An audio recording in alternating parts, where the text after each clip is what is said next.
Apa kabar Bapak Ibu Saudara yang dikasihi oleh Tuhan Yesus Kristus? Kembali lagi kita hadir di dalam Sapaan Gembala GKI. Pada Sapaan Gembala GKI pada hari ini saya akan membahas sebuah tema yaitu rest area spiritual. Namun sebelumnya mari kita bersama berdoa terlebih dahulu.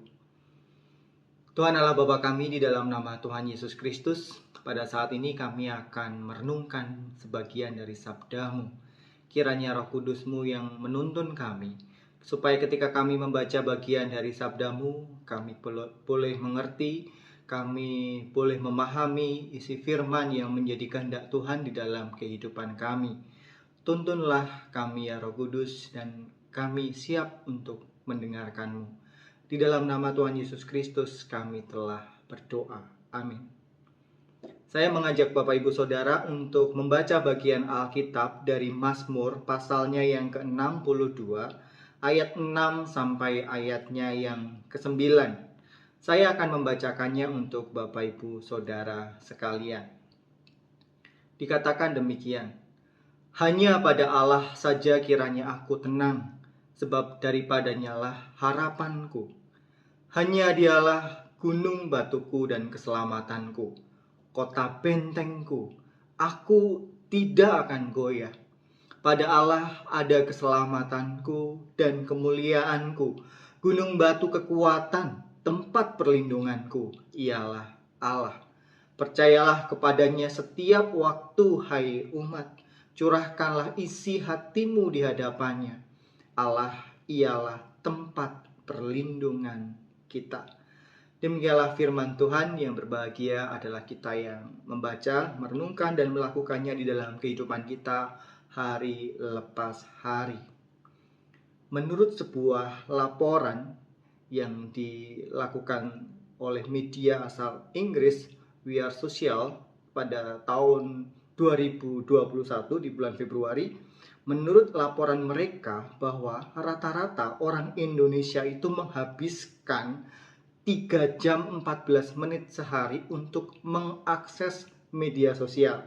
Nah, coba Bapak Ibu merenungkan, berapa ya waktu yang Bapak Ibu gunakan, Bapak Ibu pakai untuk bermain di media sosial seperti Facebook ataupun Instagram, atau Bapak Ibu ada yang sudah merambah sering melihat TikTok. Nah, kira-kira berapa waktu yang dipakai? Dan nama Indonesia sendiri itu tercatat dalam daftar 10 besar negara yang kecanduan media sosial. Posisi Indonesia berada di peringkat 9 dari 47 negara yang dianalisis Bapak Ibu. Jadi peringkat 9 negara yang kecanduan dengan media sosial. Nah, waktu yang dihabiskan oleh orang Indonesia untuk mengakses internet per hari itu rata-rata 8 jam 52 menit. Ya, tadi medsos ya, media sosial. Sekarang untuk mengakses internet itu orang Indonesia menghabiskan waktu 8 jam 52 menit. Nah, ini waktu itu masih pandemi ya, masih 2021 ya. Orang-orang banyak menggunakan YouTube, lalu WhatsApp, lalu Instagram, Facebook, Twitter, TikTok. Itu yang terjadi. Wah, ternyata kalau kita membayangkan, ternyata banyak juga ya di dalam kehidupan kita itu kita habiskan waktunya untuk bermain internet.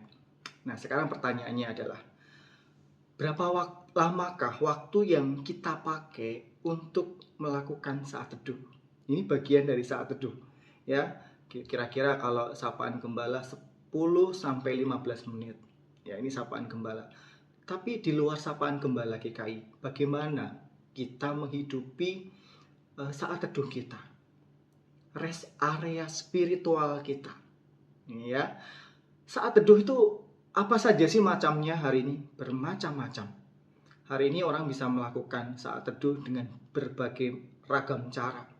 Bisa berdoa, membaca Alkitab, merenungkan firman Tuhan, membaca buku renungan, membaca renungan di media sosial, membaca renungan di Facebook, membaca renungan yang ada di Instagram, atau menonton renungan pendek di media sosial seperti Instagram atau TikTok, atau kita curhat sama Tuhan. Dikala nyetir, dikala kita punya waktu sendiri, kita curhat sama Tuhan. Merefleksikan peristiwa bersama Tuhan yang saat itu kita sedang alami, sedang hadapi. Atau ada di antara kita yang menikmati saat teduh dengan menyanyikan lagu-lagu rohani atau memainkan sebuah musik, piano, alat musik, gitar, ya, menyanyikan melodi lagu rohani dan menyanyikannya di dalam hati kita. Ternyata beragam saat teduh yang bisa kita lakukan untuk menikmati waktu bersama dengan Tuhan. Daud sendiri juga punya rest area spiritualnya. Ya, ketika dia mengembalakan kambing domba yang nggak begitu banyak itu, ketika ada waktu, dia memakai waktunya untuk saat teduh. Tidak hanya dengan berdoa, gitu ya, membaca Alkitab, baca firman, tapi dengan memainkan musik. Dengan curhat, ya, berbincang, berkomunikasi sama Tuhan, itu adalah waktu teduh pribadinya Daud. Kapan dan dimanapun selagi dia bisa. Ketika ada waktu, ketika ada kesempatan, dia mengambil waktu itu, kesempatan itu untuk melakukan saat teduh pribadinya dengan Tuhan. Dengan cara yang simple, dengan cara yang sederhana, tetapi membuat dia terkoneksi dengan Tuhan. Kalau kita membaca bagian dari Mazmur pasal 62 ayat 6 sampai 9. Bapak Ibu, kalau kita membaca bagian ini, hanya pada Allah saja kiranya aku tenang, sebab daripadanya lah harapanku. Dialah gunung batuku dan keselamatanku, kota bentengku, aku tidak akan goyah. Kalau kita membaca bagian ayat ini, Bapak Ibu, kita bisa membayangkan kira-kira ketika Daud menulis Mazmur ini dalam situasi seperti apa. Ketika dia bersuka cita, ketika dia berada di posisi yang nyaman, enak, atau ketika dia dalam masalah, pergumulan. Jadi ketika ini ditulis oleh Daud, pada waktu itu dia sedang mengalami masalah pergumulan. Ketika Absalom anaknya itu ingin merebut, ya, tahtanya, kedudukannya sebagai seorang raja. Bagaimana sih rasanya ketika ada anaknya sendiri yang ingin menguasai, ya, kehormatan atau kedudukannya sebagai seorang raja. Anaknya sendiri yang melawan orang tua, seakan-akan seperti itu. Tetapi pada waktu itu yang muncul di tengah-tengah pergumulan Daud bukan kemarahan untuk mengutuk, untuk menghukum Absalom anaknya. Tetapi dia menyerahkan segala pergumulannya itu sama Tuhan. Dia menyerahkan pergumulannya pada Tuhan. Hanya pada Allah saja kiranya aku tenang, sebab daripadanya lah harapanku. Hanya dialah gunung batuku dan keselamatanku, kota bentengku, aku tidak akan goyah. Di sini tidak muncul bagaimana kemarahan Daud kepada anaknya. Dia hanya berserah sama Tuhan dengan situasi yang dia tidak sangka, dia tidak duga. Bukankah dalam hidup kita terkadang kita berjumpa dengan situasi yang tidak kita duga, dan situasi itu adalah situasi yang sulit, situasi yang tidak mudah. Ini adalah sebuah buah perjalanan saat teduh Daud. Saat teduh Daud yang dia mulai dari masa mudanya, dia hidupi, dan ini membentuk karakternya ketika dia menghadapi persoalan di tengah-tengah kehidupan, di dalam keluarganya, di dalam kehidupannya sebagai seorang raja. Dia menyerahkan segala sesuatu, bahkan situasi, kepada Tuhan. Dia percaya bahwa di dalam Tuhan dia beroleh ketenangan. Setiap orang yang punya masalah itu menginginkan yang namanya rasa tenang.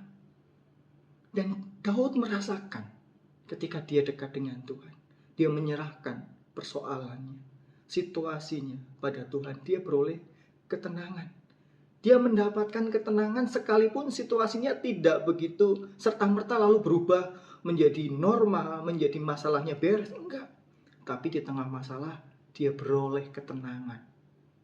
Karena dia memiliki waktu teduh tadi yang dia hidupi dari muda.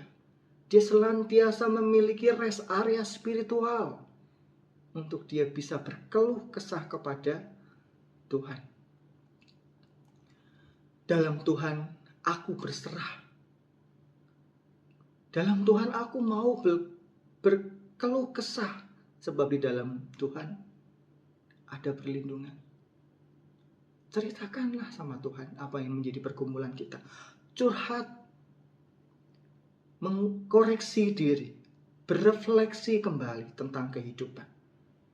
Bagaimana langkah kita? Apakah kita sudah melangkah bersama dengan Tuhan, atau kita hanya mementingkan ego kita sendiri? Dalam Tuhan ada kuasa dan juga kasih setia untuk setiap anak-anaknya. Tuhan selalu ada untuk kita. Kita bisa menemukan Tuhan di setiap rest area spiritual kehidupan kita. Kalau kita melakukan perjalanan panjang, kita butuh yang namanya rest area untuk beristirahat sejenak, untuk membuat badan fisik kita, tubuh kita segar kembali, dan kita bisa melanjutkan perjalanan. Dan kita bisa menemukan Tuhan di area rest area spiritual itu, Bapak Ibu Saudara. Kehidupan saat teduh yang kita lakukan akan membentuk diri kita menjadi pribadi yang senantiasa mau bersandar pada Tuhan dan memiliki iman yang teruji, terlebih saat kita berjumpa dengan masalah-masalah yang tidak terduga dalam kehidupan kita. Kita tahu istilah ora et labora, ya, frase berdoa dan bekerja, ora et labora. Ini pada awalnya mengacu pada praktik kehidupan monastik, kehidupan biara, berdoa dan bekerja. Awalnya digunakan dalam peraturan dari biara Santo Benedictus, 8 jam bekerja, 8 jam berdoa, dan 8 jam beristirahat. Mungkin kita bukan para biarawan ataupun biarawati, tetapi dari ora et labora ini kita belajar memiliki hidup yang seimbang dengan hal yang banyak kita lakukan, tugas dan tanggung jawab dalam kehidupan kita. Apakah kita memiliki kehidupan spiritual yang sudah berimbang? Bagaimana kita mengisi saat teduh, mengisi rest area spiritual itu, menghidupinya, supaya kita memiliki tenaga, semangat kembali untuk melanjutkan kehidupan di tengah berbagai macam persoalan. Kiranya Tuhan memampukan kita. Mari kita berdoa. Tuhan, kami bersyukur jikalau di dalam kehidupan kami menemukan Engkau, berjumpa dengan Engkau di dalam setiap rest area saat teduh kami. Kiranya Tuhan Engkau yang mengisi, menguatkan setiap kami, mengisi hidup kami dengan firman-Mu supaya kami dapat melanjutkan hidup kami seturut dengan sabda-Mu Tuhan. Dan ketika kami mengalami persoalan, kami beroleh kekuatan bahwa Engkau yang menyertai kami, Engkau yang senantiasa hadir untuk kami, menolong perjalanan hidup kami. Sebab hanya pada Allah aku tenang. Dalam nama Tuhan Yesus kami telah berdoa. Amin. Tuhan memberkati kita.